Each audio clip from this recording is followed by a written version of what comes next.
Hello, everyone. I'm so excited. We've got with us today for this episode of Plug into Devin, Daniela Larsen, who is the Executive Director of the John Hutchings Museum in Lehi. This is going to be a great conversation, so stick around. You don't want to miss it. Hi, Daniela. Welcome to the show. Thanks for having me, Devin. Glad to be We're, here. we're thrilled to have you. Thank you so much. What do you want to talk about today? Let's talk about saving the monarchs in Utah and how important Excellent. Oh my gosh, the monarch population has been decimated, hasn't it? it has. It's gone from hundreds of thousands to it's plummeted by honestly about 80% in Utah. Wow. That is scary to think about. So, what are you doing? What can be done? Well, can I tell you first why it's plummeted? Um, Yes.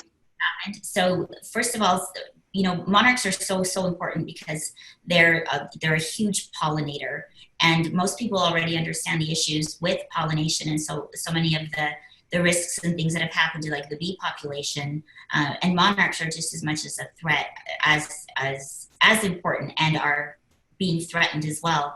But because of a lot of pesticide use and then development, monarchs only lay their eggs on milkweed.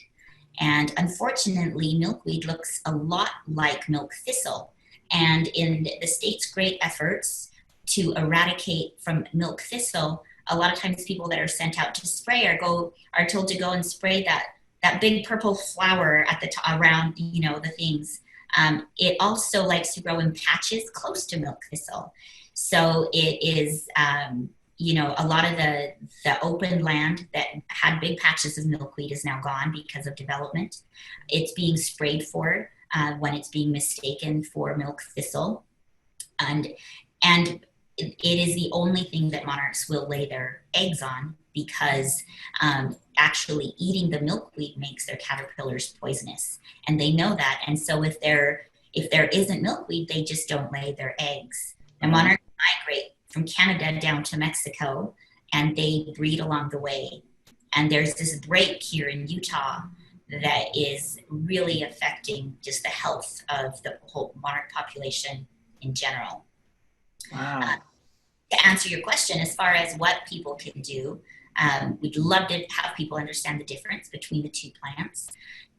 Now, milkweed, if you plant it just in your garden, it it it reseeds itself and it spreads, and so it can get out of control. And we want to make sure that it is not causing people problems. So it's something that you want to contain in a pot or in a contained part of your garden.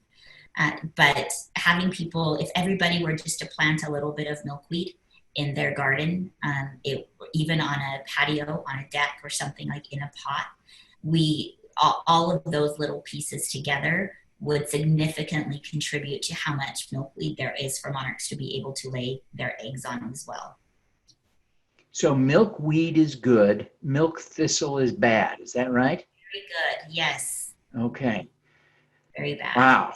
I had no idea. I had no idea. Now, you've got some operations out at Utah Lake already, doing some conservation work there. Tell us about that.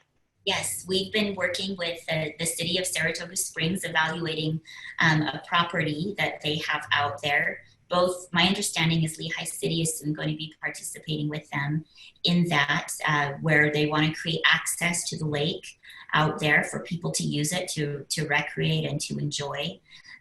We are, right now we are working also with the Utah Lake Commission is having us actually document where all of the milkweed is, so we can keep track of the population of milkweed and how healthy it is. We want to reseed a lot of that area as well. It's a great plant because it does reseed. It doesn't need a lot of water. We would love to see the cities. We'd love to see. We're talking to some businesses, movie theaters, and things like that. In a lot of parking lots, oftentimes there's just gravel and a couple of nice looking green bushes. We'd love to work with them to replace that with just a patch of milkweed and some pollinating flowers. So there's a butterfly garden. Just like you not knowing that, one of the biggest problems is just a lack of education, right? We'd love to do like at theaters and some of these different like city properties, a little patch of milkweed with a sign that just says, "This is milkweed, it's good," right? Want to Yeah. keep that.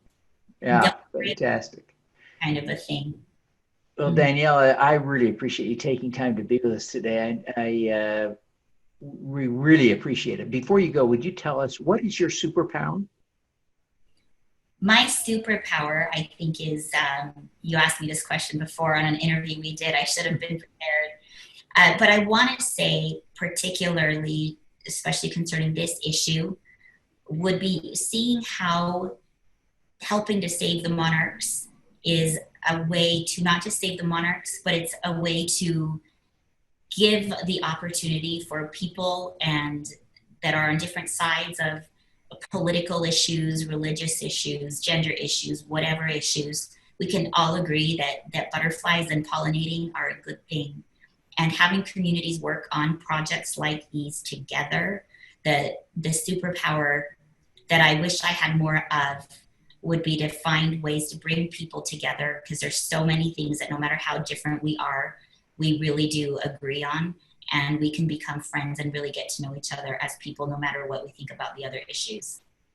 No, that's perfect. That's perfect.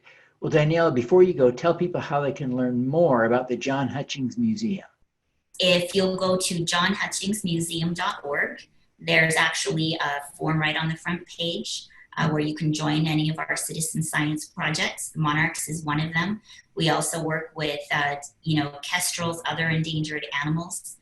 People can be citizen scientists, they can be citizen archivists, they can learn all sorts of ways to tell more than one side of a version of history, which we're very passionate about as well, and we would love to get everybody's views and points on that.